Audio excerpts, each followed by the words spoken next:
back with our final segment of What's Hot in Tucson 2021, the live version. This is both the final segment of day 9 of 8 and the final segment of the entire program. So for this segment, we are jumping from California back to Tucson, Arizona, and we've got Mr. Ian Bruce from Crystal Classics up on deck, ready to show us some of his killer things. So Ian, show us what you got, brother. Well, welcome back to Tucson, Brian, and everyone who's watching. I'd just like to thank Irv for that amazing view of his collection, because it just goes to show what can be achieved with some really good taste and working with some diligence over a period of years. It's always a pleasure to see Irv's collection, and it's one of my favorites out there. So congratulations to you, Irv. That's great. So we're all missing the TGMS show. My gosh, this is a first, really, the TGMS weekend, and we're all just missing our friends and missing all the fine mineral displays, and it's good for us all to look forward to next year. But at least we got through the Tucson that we've had. We'd like to thank all the fellow dealers that were here and all the collectors that came and followed all the protocols. It was a great, safe event, and I think we all enjoyed it, at least being able to see some friends and some good minerals. Right on. Yeah, we should have opened the show 2.5 hours ago. You should be swamped by people trying to hand you money and take your rocks away. I like the Larocanite behind you, Peter. It's a pretty nice one. So have you got this on auto switch? Every time you speak, you turn up with a new specimen behind you? Yes. Yeah, basically. Anyway, so it's time to look at a few of the Crystal Classics fine minerals, which we haven't shown yet this show, and it's going to be a pleasure to spend a few minutes just looking at some of these great treasures we have. And I'm just going to turn this screen around so that you look at the specimens and not me. So let's have a look.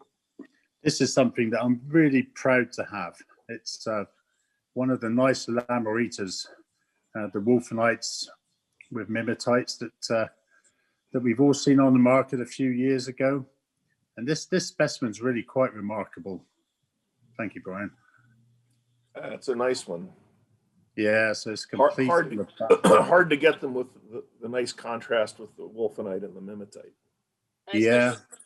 Those clean edges and the way that it's set up, where you got those two different habits. That's cool. This is just a remarkable little thing. One of the nicest. Must be one of the nicest that came out for the size, Peter. Do you think? I do. Yeah, not. I'm going to try not to drop it, but it's not too fragile, and it really is one of the most photogenic I've seen. I would agree, and please don't drop it. So I'm going to put that one down very carefully as I change over here. So let's have a look. And this is another lovely little lamorita. I guess this was from the first finds, Peter, with the really nice yellow mimetite that came out, and the wolfenites overgrowing. Yeah, I have a hard time with the timing on those, because so many of them came out through various back doors as opposed to the focused operation. But it definitely has the stuff that really is mimetite, as opposed to the pale yellowy tan cup stuff that's with them that's actually phosphohedophane.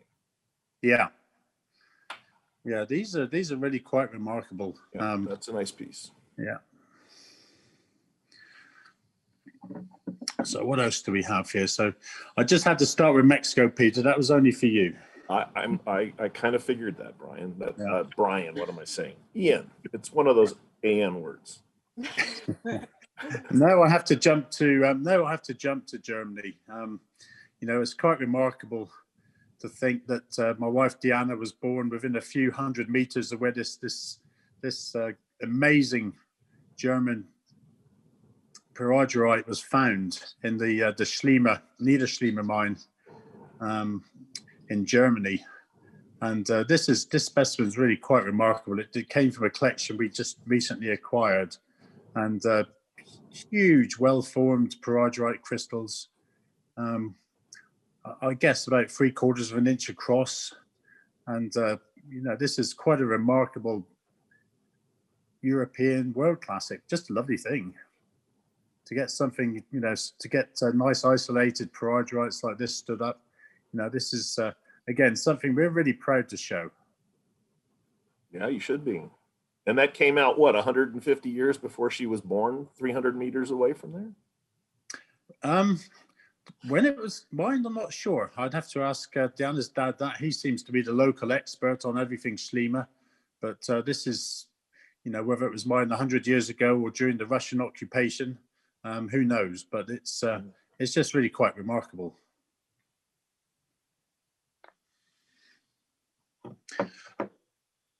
So from the same mine, another beautiful black, ugly mineral, but something very rare.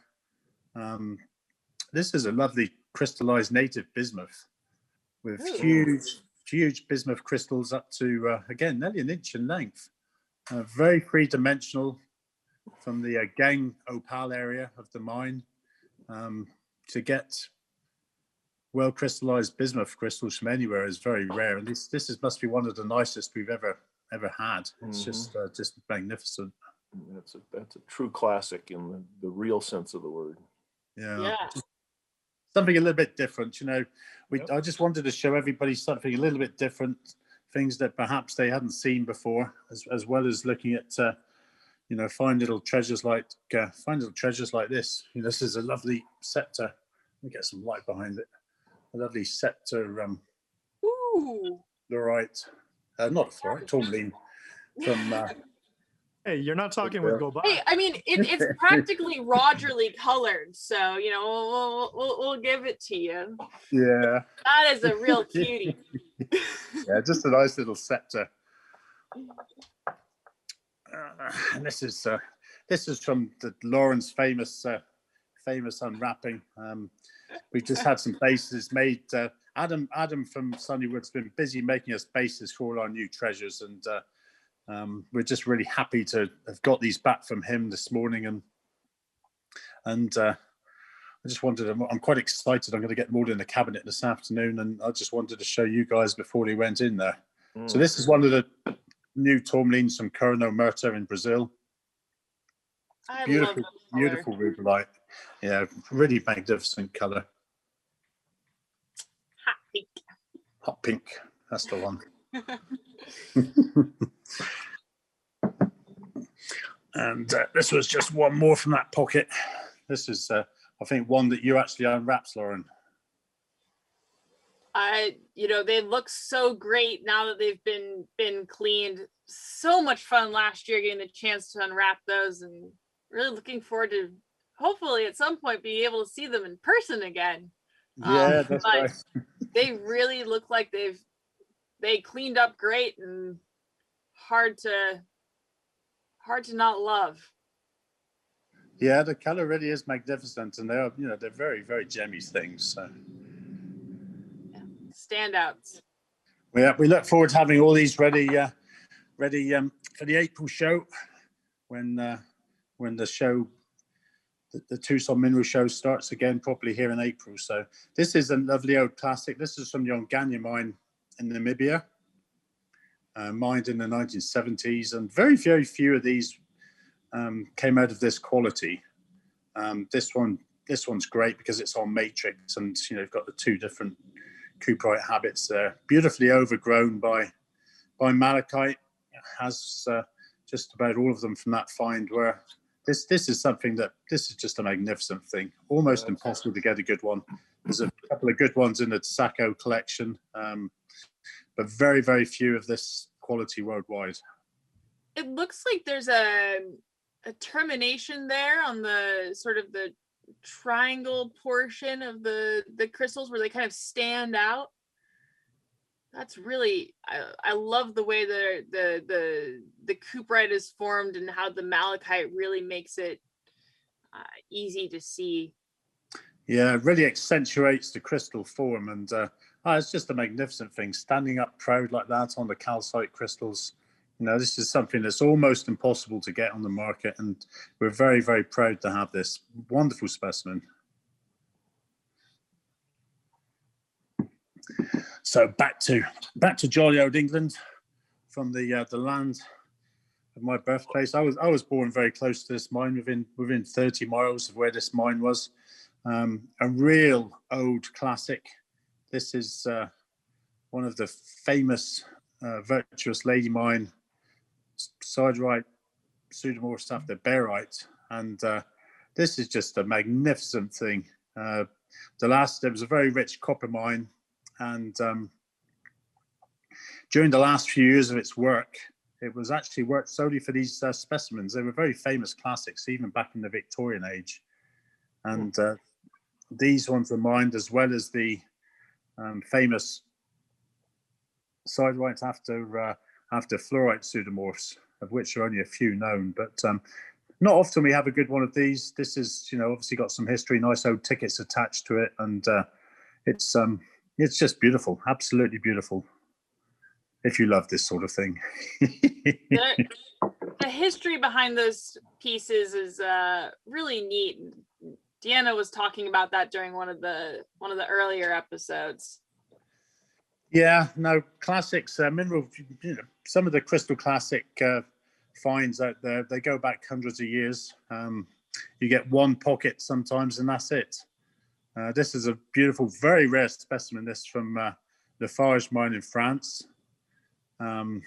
We've got beautiful, well-formed pyromorphite crystals growing on these really shiny, lustrous barite crystals. It's very unusual to get supergene mineralogy mixed with the primary gangue minerals like barite or on calcites. Usually they get altered during the process, but this is you know, this is a really rare example of supergene lead phosphate growing on primary barite crystals. So, you know, great. This is a wonderful specimen.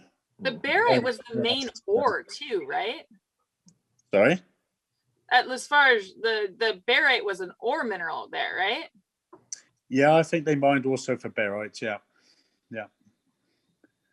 But just great. It's the only one of these I've ever had. So again, very, very happy to have that.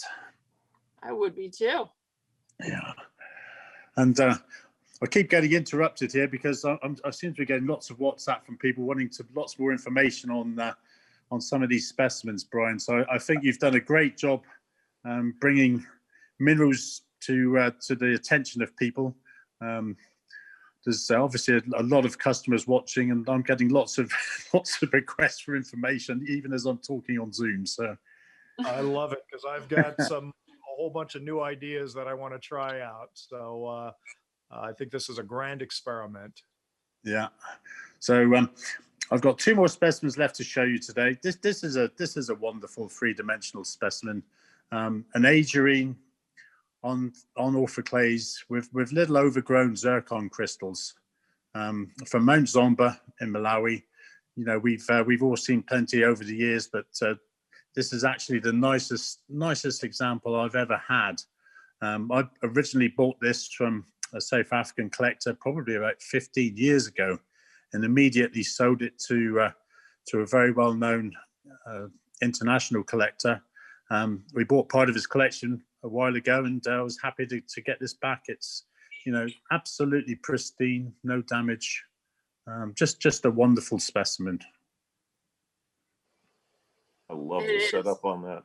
As an igneous petrologist, those are minerals that go way back to my beginnings. Well, and I'm going to finish off with something that we mined from Deanna Maria.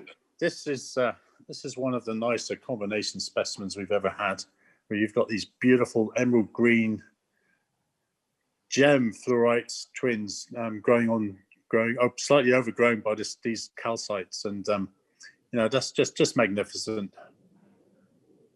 Oh, Yeah, once you've got it in the cabinet, your eyes go straight to it. Oh yeah. So this was from the Frosterly pocket, and again, this is one of the nicest specimens we've ever found in the mine. It's just glows, absolutely glows. And probably glows even better out in daylight, doesn't it? I can actually walk out and show you because I'm just Yeah, here. let's do it. So That'd here be we go. great. So let's open the door as I get towards. There we go. You see it change color. Oh yeah, there it goes. I love the transition. And that's not even in sunlight. There we go. I love it. So this brings up another point of why everybody should be sad that they're not in Tucson right now, because we had Dylan on earlier with 2 feet of snow. Lauren's in a snowstorm, and here we are in Tucson with not a cloud in the sky and a marvelous temperature. But if the show was happening, we'd be all inside the TCC and we wouldn't be able to enjoy this. So we'd all be fighting for shade in the lunch area, hoping to not burn from the heat. yeah, no, absolutely, and we're very privileged to be here, and it's we've missed all our friends, and as we wrap up all these interviews, I guess on behalf of everyone for all your work, Peter, Lauren, and Brian over the last weeks, what the service you've provided us all is invaluable, and we all owe you a huge thank you from the whole Mineral Society for doing this, and the whole community is very appreciative, and thank you all. Well, thank you all for being there to enjoy it. It's been such a delight to get to see everyone and see some minerals and really, get a little taste of Tucson. And it's been really cool to see what you guys have had as well and get to see the breadth of it. Yeah, it's been great. I think it's been wonderful to be able to see all the minerals, but it's also been wonderful to be able to see everyone's faces and hear their voices and have a conversation with everyone. So like I always say, in the mineral world, there is one part that's mineral, there's one part that's social, and together it creates the passionate world that we all love to live in. Oh yeah. Yeah, we're all very fortunate, and so we look forward to seeing more of you in April, hopefully, as the April show comes to fruition. There seems to be quite a big excitement over here and some anticipation, and we hope that many of you can come and visit us in Tucson and help us enjoy the fine weather and the fine minerals. Well, we will keep our fingers crossed. Ian, thank you so much for being such a big part of the show. Really appreciate it. Ian and Crystal Classics, if it isn't obvious by now, they've been the super sponsor of What's Hot in Tucson 2021. So really, thank you for believing in me and believing in BlueCap Productions and what we're doing here. Truly appreciate it. Thank you, Lauren and Peter, for all of the time that you've dedicated to make this show happen. And thank you, everybody, for sitting there hour after hour and watching this program. So from the bottom of all of our hearts, thank you. And let's keep our fingers crossed for an April show. Until then, enjoy, be good, be safe. Take care.